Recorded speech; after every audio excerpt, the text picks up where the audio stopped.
এই প্রচণ্ড গরমে ঠান্ডা ঠান্ডা এই রেসিপিটি একবার উপভোগ করে দেখুন। কথা দিচ্ছি বন্ধুরা, বারবারই কিন্তু খেতে মন চাইবে।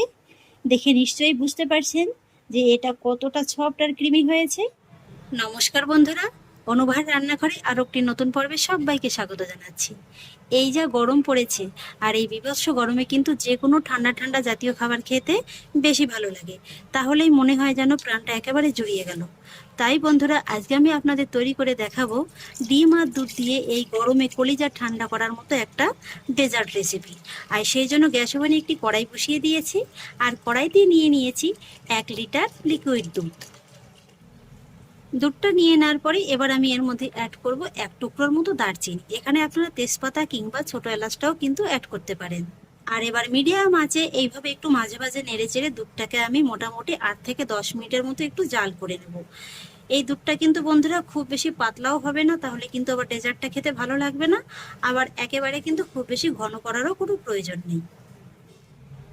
এবার আমি আপনাদের 2 থেকে 3 মিনিট বাদে দেখিয়ে দিচ্ছি। এই যে দেখুন বন্ধুরা, দুধের ভিতরে কিন্তু খুব সুন্দরভাবে একটা বরফ এসে গেছে। আর ঠিক এই পর্যায়ে আমি এই দুধের মধ্যে অ্যাড করব 1/2 কাপ চিনি। আমি এখানে 1/2 কাপ চিনিটা অ্যাড করছি, এতে কিন্তু পারফেক্টভাবে ডেজার্টটা মিষ্টি হবে। তবে চিনির পরিমাণটা কিন্তু আপনারা আপনাদের স্বাদ অনুযায়ী বাড়িয়ে কিংবা কমিয়ে দিতে পারেন। আর সেই সঙ্গে অ্যাড করব সামান্য একটু লবণ, মিষ্টির স্বাদের ব্যালেন্সটা ঠিকঠাক রাখার জন্য। এবার আবারও কিন্তু একই রকম ভাবে গ্যাসের ফ্লেমটাকে মিডিয়ামে রেখে এই চিনিটাকে দুধের সঙ্গে খুব ভালোভাবে মিশিয়ে নিয়ে এইভাবে একটু নেড়েচেড়ে দুধটাকে 7 থেকে 8 মিনিটের মতো একটু জাল করে নেব। তবে একটা জিনিস মাথায় রাখবেন, দুধটা জাল করার সময় এই যে কড়ার সাইডে যে সরটা পড়বে না, এটাকে কিন্তু এইভাবে তুলে তুলে দুধের মধ্যে দেবেন, তাহলে কি হবে, ডেজার্টটা খেতে কিন্তু ভালো লাগবে। এবার আমি আপনাদের প্রায় 7 থেকে 8 মিনিট বাদে দেখিয়ে দিচ্ছি। এই যে দেখুন বন্ধুরা, দুধটা কিন্তু জাল হয়ে আগের তুলনায় বেশ অনেকটা ঘন হয়ে গেছে। এর থেকে আর বেশি ঘন করে নেওয়ার কোনো প্রয়োজন নেই। এবার কিন্তু গ্যাসের ফ্লেমটাকে অফ করে দিতে হবে। আর তারপরে এই দুধটাকে নামিয়ে নিয়ে হালকা করে একটু ঠান্ডা করে নিতে হবে। মোটামুটি দুধটা যেন কুসুম গরম অবস্থা থাকে সেইভাবে রাখলেই হয়ে যাবে। আর তারপরে দুধটাকে নামিয়ে নিয়ে হালকা করে একটু ঠান্ডা করে নিতে হবে। দুধটা হালকা ঠান্ডা হতে থাক, আর সেই ফাঁকে চলুন আজকের ডেজার্টের জন্য বাকি প্রিপারেশনগুলো সেরে নেব।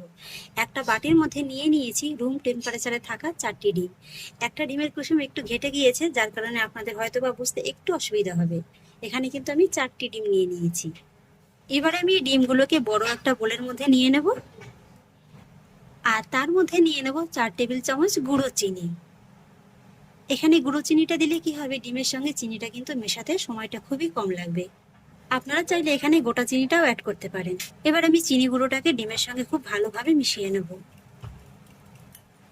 এখানে কিন্তু বন্ধুরা চিনির গুঁড়োটা খুব বেশি পরিমাণে অ্যাড করতে যাবেন না, যেহেতু দুধটা জাল করার সময় আগেই 1/2 কাপের মতো চিনিটা ব্যবহার করা হয়েছিল, সেই বুঝেই কিন্তু এখানে চিনি গুঁড়োটা অ্যাড করবেন। বন্ধুরা, আপনারা হয়তোবা একটা জিনিস খেয়াল করেছেন, আপনাদের বলতে আমার খেয়াল নেই, এখানে কিন্তু আমি শুধুমাত্র ডিমের কুসুমটাই অ্যাড করেছি, সাদা অংশটা কিন্তু অ্যাড করিনি। এখানে কিন্তু বন্ধুরা এই ডেজার্টটা তৈরি করতে সাদা অংশটা একদমই অ্যাড করা যাবে না। এই যে দেখুন, কথা বলতে বলতে ডিমের কুসুমটাকে কিন্তু চিনি গুঁড়োর সঙ্গে আমি খুব ভালোভাবে মিশিয়ে নিয়েছি। এবার আমি এই ডিমের কুসুমটাকে একটা সাইডে রেখে দেব। আর এবার দেখুন, আমি আরও একটি বাটি নিয়ে নিয়েছি, তার মধ্যে নিয়ে নেব উঁচু উঁচু 2 টেবিল চামচ কর্নফ্লাওয়ার। আর তারপরে এই কর্নফ্লাওয়ারের মধ্যে আমি অ্যাড করব 1/4 কাপের মতো নর্মাল জল। কর্নফ্লাওয়ারটাকে জলের সঙ্গে খুব ভালোভাবে মিশিয়ে নেব। বন্ধুরা, আজকের এই ডেজার্টটা তৈরি করতে আপনাদের কিন্তু কোনো রকম ভাপে দেওয়ার কোনো ঝামেলাই পোহাতে হবে না। আপনারা দেখতে থাকুন কত সহজেই ডেজার্টটা তৈরি হয়ে যায়। কর্নফ্লাওয়ারটা জলের সঙ্গে আমি খুব ভালোভাবে মিশিয়ে নিয়েছি। বাকি প্রিপারেশনগুলো সারতে সারতে দুধটাও কিন্তু হালকা করে ঠান্ডা হয়ে গেছে। এই যে দেখুন, কুসুম গরম অবস্থায় কিন্তু আছে, তবে এর থেকে কিন্তু একটু বেশি গরম থাকলেও কোনো অসুবিধা নেই।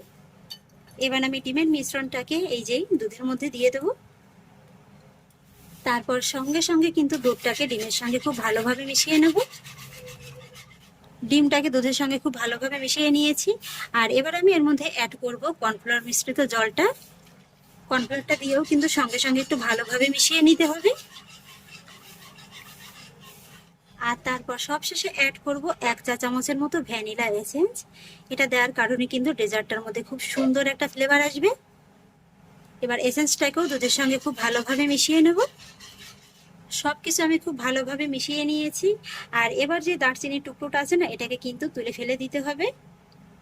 এখানে বন্ধুরা আপনাদের হাতের কাছে যদি ভ্যানিলা এসেন্সটা না থাকে, সেক্ষেত্রে কিন্তু আপনারা সামান্য একটু এলাচ গুঁড়োটাও দিতে পারেন। আর এবার যখন সবকিছু খুব ভালোভাবে মিশিয়ে নেওয়া হয়ে যাবে, তখন কিন্তু এই কড়াইটাকে ধরে আবারও গ্যাস ওভেনে বসিয়ে দিতে হবে। আর তারপরে আঁচটাকে মিডিয়াম লোতে রেখে এইভাবে কিন্তু অনবরত নেড়েচেড়ে এটাকে একটু ফুটিয়ে নিতে হবে। এই সময় কিন্তু বন্ধুরা নাড়ানোটা একদমই বন্ধ রাখা যাবে না, যেহেতু এর ভিতরে কর্নফ্লাওয়ারটা দেওয়া হয়েছে। আর আপনারা হয়তো বা ভাবতে পারেন যে এর ভিতরে কাঁচা ডিমটা দেওয়া হয়েছে, যার কারণে ডিমের একটা আষ্টে গন্ধ লাগতে পারে। না বন্ধুরা, একদমই কিন্তু কাঁচা ডিমের কোনো আষ্টে গন্ধ লাগবে না, যেহেতু এই ডিমটাকে কিন্তু এখন ফুটিয়ে নেওয়া হবে, যার কারণে আষ্টে গন্ধটা একদমই থাকবে না।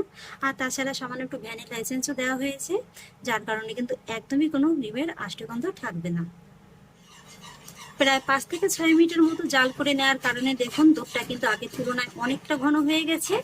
আর আপনারা দেখলেই বুঝতে পারবেন, এই যে দুধের মধ্যে কিন্তু খুব সুন্দরভাবে বড় বড় ফোঁট উঠতে শুরু করে দিয়েছে। আর আপনাদের একবার এই মিশ্রণের ঘনত্বটা দেখিয়ে দিচ্ছি। এই যে দেখুন বন্ধুরা, এর থেকে আর বেশি ঘন করে নেওয়ার কোনো প্রয়োজন নেই। এই যে দেখুন কত সুন্দর একটা শাইনি ভাব কিন্তু চলে এসছে। আর ঠিক এই পর্যায়ে কিন্তু গ্যাসের ফ্লেমটাকে অফ করে দিতে হবে। আর তারপরে দুধের মিশ্রণটাকে এইভাবে কড়ার মধ্যে 1 মিনিটের মতো রেখে হালকা করে একটু ঠান্ডা করে নিতে হবে। আর এবার আমি ডেজার্টগুলো এরকম কাচের কাপে সেট করব, তাই কয়েকটি কাচের কাপ নিয়ে নিয়েছি। আপনারা কিন্তু যে কোনো পাত্রেই ডেজার্টগুলো বসিয়ে নিতে পারেন।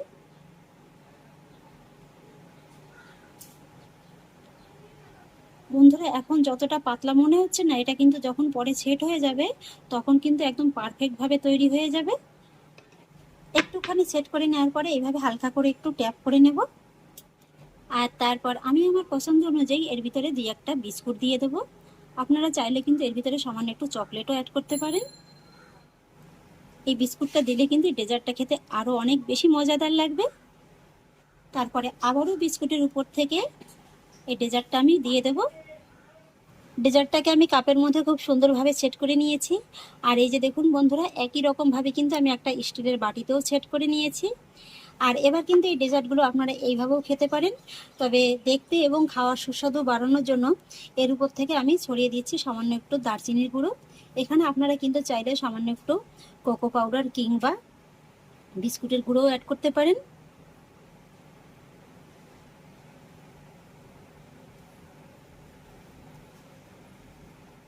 এই যে বন্ধুরা, ফাইনালি ডেজার্টটাকে আমার খুব সুন্দরভাবে সাজিয়ে নেওয়া হয়ে গেছে।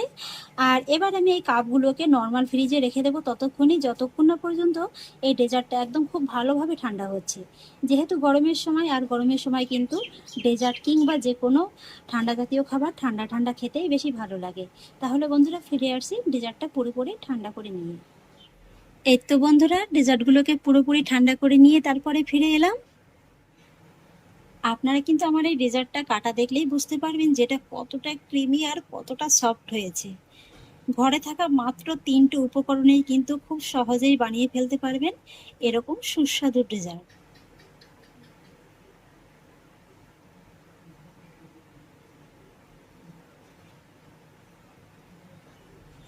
আশা করছি নিশ্চয়ই বুঝতে পারছেন যেটা কতটা ক্রিমি আর কতটা সফট হয়েছে।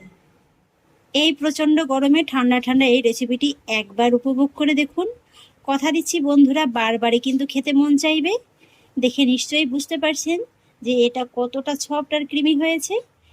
তাহলে আশা করছি বন্ধুরা আমার আজকের এই রেসিপিটি আপনাদেরও খুব ভালো লেগেছে। যদি ভালো লেগে থাকে তাহলে আমাকে অবশ্যই একটা লাইক এবং কমেন্ট করবেন, সেই সঙ্গে বন্ধুদের সঙ্গে শেয়ার করবেন। আর প্লিজ বন্ধুরা, যদি আমার পরিবারের নতুন সদস্য হয়ে থাকেন তাহলে একটা সাবস্ক্রাইব করে পাশে থাকা বেল আইকনটি প্রেস করে দেবেন। ফিরে আসছি এরকমই পরের অন্য কোনো নতুন রেসিপি নিয়ে। সবাই ভালো থাকুন, সুস্থ থাকুন। ধন্যবাদ।